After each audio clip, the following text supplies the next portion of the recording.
No dia 4 de fevereiro de 1979, às 22h30, estreava na rede Tupi de televisão o programa Abertura, criado e dirigido por Fernando Barbosa Lima. Seria o primeiro passo no telejornalismo brasileiro para o chamado fim do silêncio da censura. O Canal Brasil passa a apresentar uma série de 13 programas com entrevistas e participações extraídas do Abertura.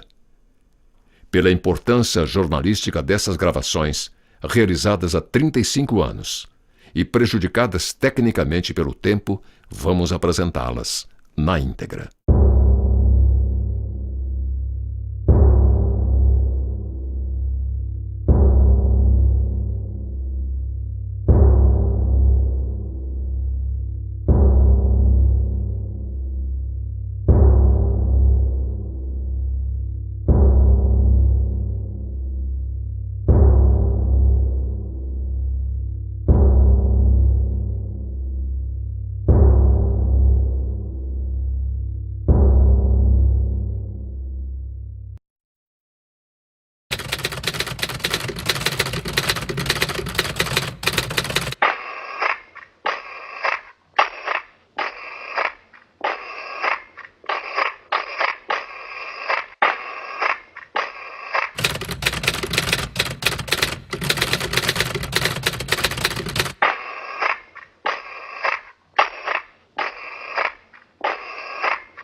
Faltava somente um mês para o general João Batista de Oliveira Figueiredo, o último do ciclo dos generais, assumir a presidência da República.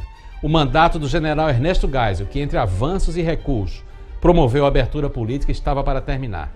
O presidente do MDB e grande chefe da oposição, Ulisses Guimarães, esteve no programa Abertura antes da passagem do bastão de um general para o outro. Tratou de dizer que considerava que o general Ernesto Geisel fizera um mau governo. A palavra abertura, como se sabe, esteve no centro das discussões durante todo o governo Geisel. Uma expressão entrou para a história. A abertura teria de ser lenta, segura e gradual, nas palavras do general. Mas, em nome da precisão, é bom dizer que Geisel não usou a palavra abertura ao prometer pela primeira vez desafogar o ambiente político. Falou em distensão, num discurso feito no dia 19 de agosto de 1974. O caminho da abertura não foi trilhado em linha reta, como se sabe. Houve avanços e recuos dramáticos. Um exemplo, o governo Geisel revogou o AI-5 e levantou a censura à imprensa, mas também fechou o Congresso em abril de 77 e cassou mandatos de deputados. O que é, afinal, que o comandante da oposição tinha a dizer num programa de TV que, como o nome sugeria, tratava de aproveitar todas as brechas da abertura? É hora de Ulisses Guimarães no Abertura, uma gravação que foi prejudicada tecnicamente pela passagem do tempo, mas vale a pena ser revista. E de quebra, um cientista francês que discutia um fenômeno novo, a psicoquímica, o uso de medicamentos que funcionavam como drogas, e um convidado especial, especialíssimo, o jornalista Paulo Francis, que achava o presidente americano Jimmy Carter amável, afável, sorridente e incompetente. Este homem é um político profissional, por destino, por vocação. Mesmo assim, isso não impede que seja um cavalheiro, Eu disse cavalheiro e não cavaleiro. Paulista de Rio Claro, 59 anos, intelectual, professor de Direito Internacional, poeta e romancista. Foi ministro no governo parlamentarista de João Goulart. É deputado federal desde 1951. É um homem da oposição. Luta de peito aberto, como vai fazer hoje aqui e agora dentro da sua casa. E ele costuma dizer: o MDB é a palavra mágica. Minha cozinheira sabe o que é o MDB. Sua força, sua luta é o MDB. Ele é o presidente da oposição. É o presidente do MDB. Seu nome, Ulisses Guimarães. Presidente, pergunta da equipe do programa. O presidente acredita na abertura? Acredita na mão estendida do presidente Figueiredo? Eu lhe desejo dizer o seguinte, Sargentelli. A mão estendida precisa não vir vazia. A mão precisa trazer, não é o MDB, é trazer a nação, propostas concretas, objetivas e não palavras. A mão do presidente no que diz respeito ao Congresso, por exemplo, deve vir com mensagens, e mensagens que confirmem as palavras que o presidente tem anunciado no sentido da redemocratização do país. Não são com meras palavras que se resolvem os problemas da nação. Nós aguardamos, mas poderemos somente julgar quando tivermos os fatos, objetivamente, os acontecimentos. Pergunta do jornalista Vilas Boas Correia, do estado de São Paulo. O senhor está farto de saber que não é bem visto pelo governo. Ulisses, isso não lhe traz assim um constrangimento, um embaraço, não? Não me traz nenhum. Eu sou o presidente nacional do partido. Aliás, pela tradição na vida partidária e até fora do partido, em geral, não se gosta das pessoas que usam de franqueza, de lealdade. Eu tenho dito que jogo duro, mas não jogo deslealmente. Não tive na minha vida política necessidade nenhuma de cartão amarelo. Mas quando tenho de dizer as coisas, digo com firmeza, não faço ataques pessoais e por isso a opinião que o governo possa ter ao meu respeito não condiciona a minha atuação. Eu não tenho raiva de ninguém, tenho prevenção, inclusive com o presidente Geisel. É um brasileiro cuja honestidade eu respeito, mas entendo que fez um mau governo para esta nação. Como presidente, eu tenho as mais severas críticas ao presidente Geisel, mas não tenho nenhum contra ele, nenhuma desafeição pessoal. Pergunta do jornalista Murilo Melo Filho, diretor da Manchete. Ulisses, se você for convidado para um encontro com o presidente Figueiredo, você aceita o convite? Eu costumo dizer, Sargentelli, eu não gosto de raciocinar em termos políticos, em termos da especulação, da palavra si. Porque então se pode servir até a desinformação. Não há nenhum convite. Se houver um convite, dependendo do teor do convite, dos objetivos do convite, eu julgarei com o meu partido na ocasião. Pergunta do jornalista Barbosa Lima Sobrinho, presidente da Associação Brasileira de Imprensa. Ulisses, você não acha que a abertura possa e deva permitir que a competência da Justiça Militar volte aos limites dos crimes militares nos termos do Código Militar de 1944? Sargentelli, a Justiça Militar é uma justiça especializada, é como a Justiça do Trabalho. É uma justiça, portanto, limitada aos seus objetivos, à sua razão especializada de existir. É feito para os militares e para os crimes que de qualquer natureza, os ilícitos, que tenham correlação com os militares. Mas dar-lhe uma extensão é desnaturar a própria justiça militar. E quero dizer, porque diz respeito e se relaciona com a justiça militar, esta lei de segurança nacional que está ali, que não é lei de segurança e muito menos nacional. É uma lei que foi armada no sentido de defender o arbítrio. É preciso que se faça uma lei de segurança com um perfil democrático. Mas a pergunta feita pelo grande democrata, que foi comigo candidato, quando eu fui candidato, o anticandidato a presidente da República, ele foi o candidato a vice-presidente da República, é o presidente do ABI, a grande figura do grande patriota Barbosa Lima Sobrinho. Eu estou de acordo com aquilo que antevejo que está na sua pergunta, isto é, o modelo de 64 é realmente interessante como base de estudos para que os crimes militares tenham uma conceituação tipificada singular, especializada com a sua própria natureza. Pergunta da equipe do programa. O MDB aceitaria em seus quadros um político reconhecidamente comunista, Ulisses? Qual seria a sua atitude pessoal? Eu quero lhe dizer o seguinte. Primeiro, quem é comunista não deve pretender entrar num partido democrático. O MDB é um partido democrático, em primeiro lugar. Em segundo lugar, se reconhecidamente, comprovadamente, um comunista quiser entrar no MDB, eu entendo que o partido não deva aceitar e eu sou contra. Não por uma razão eu acho que os comunistas podem ter as suas ideias. Eu quero dizer que poderão, se existir o Partido Comunista, estar no Partido Comunista. Mas no MDB não. Mas no MDB, porque o MDB é um partido, repito, com o seu programa e é um partido democrático. Outra pergunta é do jornalista Vilas Boas Correia. Ulisses, nas suas orações, nas suas preces de católico, você costuma dedicar alguma oração de saudade ao general Bento Monteiro? Eu quero lhe dizer, sargento, que o general Monteiro prestou um grande serviço, não direi ao MDB, prestou ao país, ofereceu o seu nome para que dele se cogitasse para a presidência da República. Ele sabia desde o início que era um gesto, era uma atitude, porque com o sistema que aí está não haveria qualquer chance para que pudesse ser o presidente da República. Mas quero dizer a você que ele não está esquecido. Eu constantemente recebo palavras dele, ainda recentemente através do senador seu Roberto Saturnino, mandei-lhe uma série de sugestões. Quero dizer a você também que o fato de um político, inclusive que foi candidato a presidente da República, não precisa estar todo dia com todas as luzes das gambiarras nas manchetes dos jornais. O brigadeiro Eduardo Gomes, que 2 vezes foi candidato a presidente da República, pensava-se que ele estava esquecido, olvidado, mas quando foi necessário, inclusive após a Revolução, ele demonstrou as suas convicções democráticas. Última pergunta do programa. Ulisses, em poucas palavras, qual é o maior problema do povo brasileiro? O maior problema do povo brasileiro, na conjuntura atual, é ele não poder se manifestar, é ele não poder participar.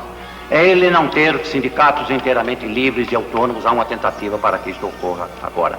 É não eleger os seus governantes.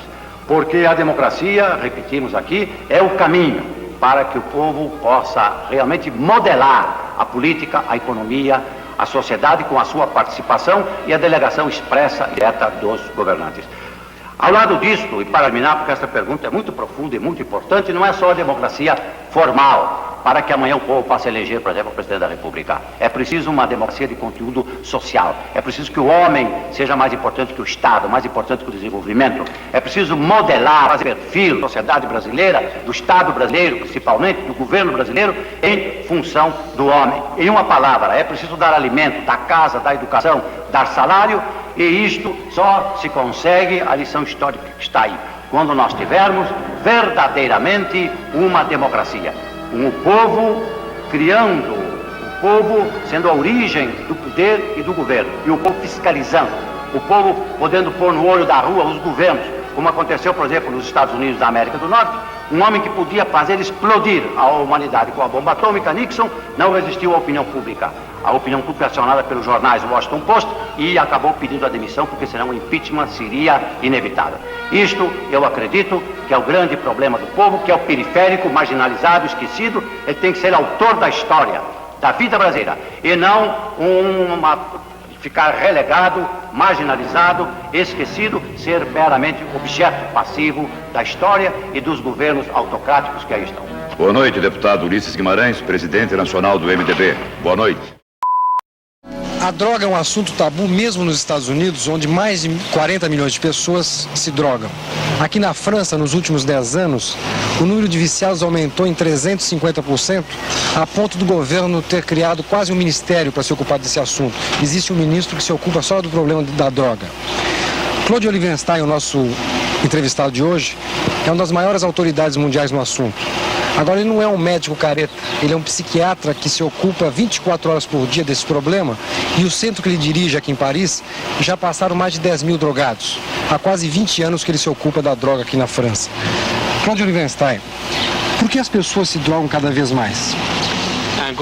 Um grupo de música punk deu a verdadeira resposta, dizendo que não existe mais futuro. Na verdade, as pessoas se drogam porque caíram numa armadilha entre os valores do passado e uma civilização de concreto, de miséria metalizada, onde os valores não existem mais. Portanto, inquietos frente ao futuro, as pessoas querem consumir tudo e rapidamente. É preciso ainda lembrar as causas sociais, políticas, afetivas, sexuais, etc. Vous croyez que le développement aussi, o senhor acredita que o desenvolvimento faz com que as pessoas se droguem mais? O desenvolvimento da sociedade industrial, tanto da Europa Ocidental quanto do leste europeu, não permite mais um certo tipo de valores afetivos, poéticos, etc., destruindo a expressão pessoal de cada um. Por isso, as pessoas procuram outras saídas. E uma dessas saídas, infelizmente, pode ser a droga.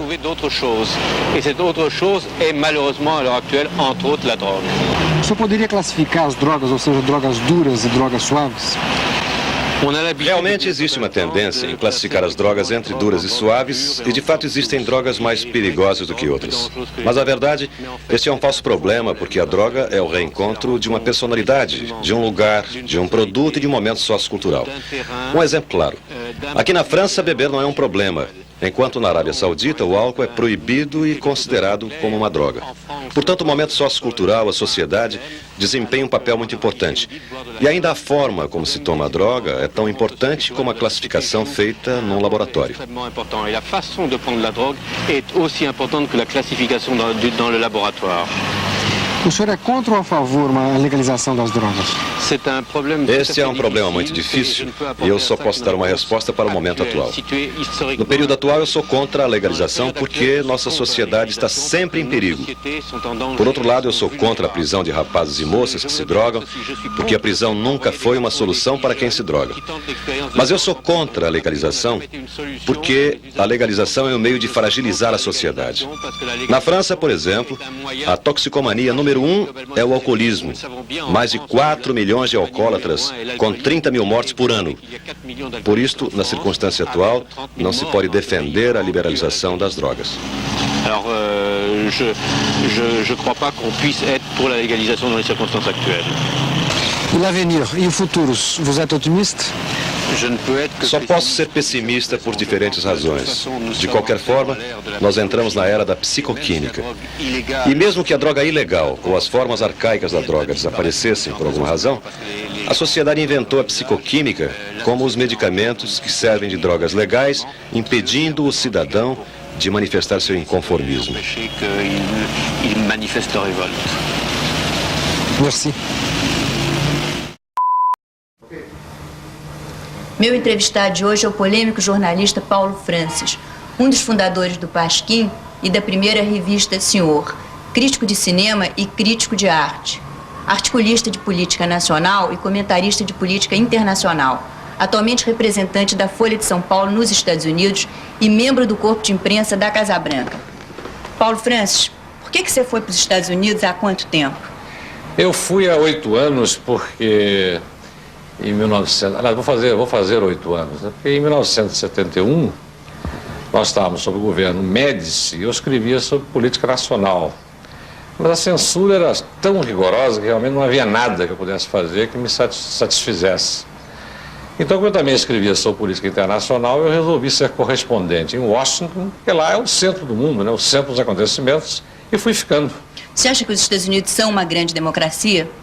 Os Estados Unidos são a maior democracia do mundo, com todos os grandes defeitos e grandes qualidades de uma democracia. Por que você critica tanto o presidente Carter?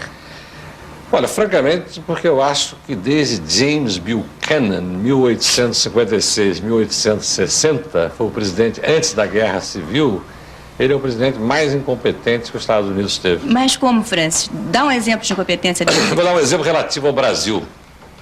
Todo mundo está discutindo aí o reconhecimento do governo brasileiro, da OLP, da Organização de Libertação Palestina. Esse reconhecimento decorre, em última análise, de uma decisão do presidente Carter, que foi forçar uma paz em separado entre o Egito e Israel, no Oriente Médio, paz esta que não resolve problema algum do Oriente Médio e que criou tal radicalização nos países árabes contra essa decisão, que é exclusivamente do presidente Carter, que os países mais conservadores, Arábia Saudita, Kuwait, etc., começaram a fazer uma política de preços de petróleo que permite hoje a cada membro da OPEP, da Organização de Produtores e Exportadores de Petróleo, que é o cartel que domina o mercado junto com as 7 maiores companhias de petróleo, permite a cada membro cobrar não só o preço de tabela de petróleo, que se não me engano está em $14,60 o barril, como a sobretaxa que bem entender.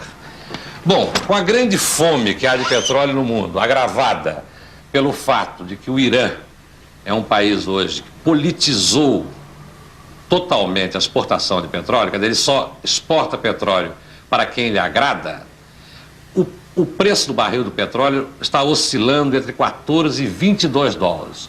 E os países mais ricos do mundo, como o Japão e a Alemanha Ocidental, sem falar do próprio Estados Unidos, absorvem grandes quantidades de petróleo pagando qualquer preço.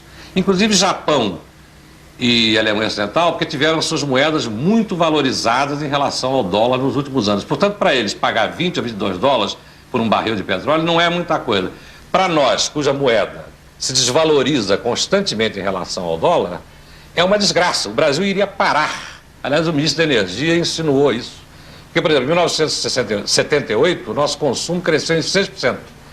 Nós já devemos 1/4 do nosso produto nacional bruto. Nós não temos dinheiro para comprar petróleo a esses preços e não podemos competir com o Japão, a Alemanha Ocidental ou Estados Unidos. Logo, só se tivermos relações muito camaradas, para não usar outra palavra, com um país árabe grande produtor, como é o caso do Iraque, é que nós conseguiremos nos abastecer de petróleo. E por trás disso houve, então, naturalmente, a necessidade de mostrar aos países árabes solidariedade. E como eles estão nesta luta tremenda contra Israel e contra a paz em separado entre Egito e Israel, a saída que o governo brasileiro encontrou foi reconhecer a Organização de Libertação Palestina como o único representante do povo palestino. Portanto, isso foi criticadíssimo no Brasil, mas ninguém que eu saiba analisou a gênese desse problema. Quer dizer que, então, voltando ao Carter, você acha que esse acordo que ele fez, essa compra, a paz não dá para ser comprada? Quer dizer, não deu certo? Olha, só pode haver paz no Oriente Médio o dia que os Estados Unidos e a União Soviética chegarem a um acordo. Porque ambos têm a capacidade de impedir que haja paz. Todo mundo nos altos escalões dos Estados Unidos sabe disso. Mas se insiste nessa política ridícula de estabelecer paz separada entre Israel e Egito, depois tentar Israel e Síria, isso nunca dará certo, porque só haverá paz no Oriente Médio no dia que os direitos dos palestinos forem reconhecidos. Inclusive, grande parte da opinião pública israelense hoje concorda com essa tese. Agora, isso é uma coisa delicada, que precisa ser negociada com muito cuidado, e não é pelo sistema Carter. Quer dizer, ele, em vez de melhorar a situação no Oriente Médio, ele agravou. Porque antigamente esses países, Arábia Saudita, Jordânia, Kuwait, os Emirados Árabes, formavam com os Estados Unidos. Hoje estão contra os Estados Unidos e contra todos nós. Os Estados Unidos apoiaram durante 20 anos um dos maiores tiranos do mundo, que era o Shah da Pérsia, né? Shah do Irã. Sou Maomé Reza Pahlavi.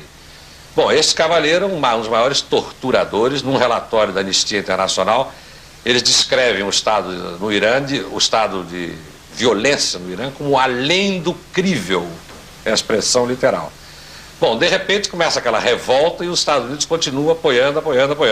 No fim, a revolta, o triunfo com essas revoluções, quando acontecem, são incontíveis e criou-se essa crise. Quer dizer, o mundo está em suspenso até hoje por causa do petróleo do Irã, do mercado que era o Irã, desarticulou estrategicamente todo o Oriente Médio e o Golfo da Pérsia. A seriedade disso não pode ser subestimada e no Brasil, naturalmente, é pela imprensa, né? Mas e o Khomeini? Bom, o Khomeini é um líder revolucionário, ele tem 70% a 80% da população do lado dele. Agora, ele é um homem, para nós, meio enigmático, né? Porque realmente ele acredita no Islã, quer dizer, ele quer fazer uma política social na base do islamismo, o que é, a meu ver, poesia, entre aspas, porque não há futuro nisso. Agora, ele tem o povo na mão, e quem tem o povo na mão é incontrolável. E note-se que essa revolução é a primeira revolução rica. que acontece no mundo, né? Porque até hoje soube revoluções radicais em países extremamente pobres, como a Rússia era em 1917, como a China em 49 ou Cuba em 59. Essa revolução, aliás, não tem nada a ver com essa porque não é comunista, mas enfim. Mas essa é a revolução de um país rico.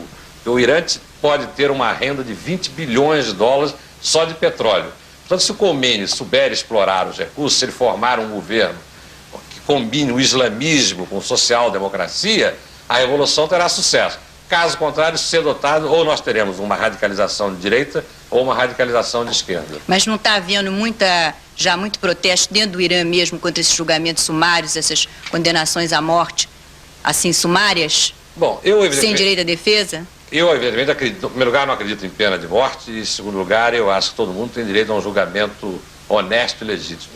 Agora, levando-se isso em conta, eu devo dizer também que o Shah liquidou, num ano, muito mais gente que o Khomeini, numa semana, provavelmente, liquidava muito mais gente que o Khomeini liquidou desde que tomou o poder.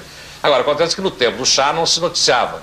Hoje, pelo menos, o Irã permite que a imprensa estrangeira vá lá e noticie. No tempo do Shah havia uma censura rigorosa, militar e policial. É claro que eu não aprovo isso, mas também, por outro lado, eu não posso deixar de reconhecer que um povo que vivia sob essa notória SAVAK, das polícias secretas mais violentas do mundo, queira matar, liquidar os seus torturadores e criminosos. Eu não aprovo isso porque eu sou... Dentre esses, certamente muitos não.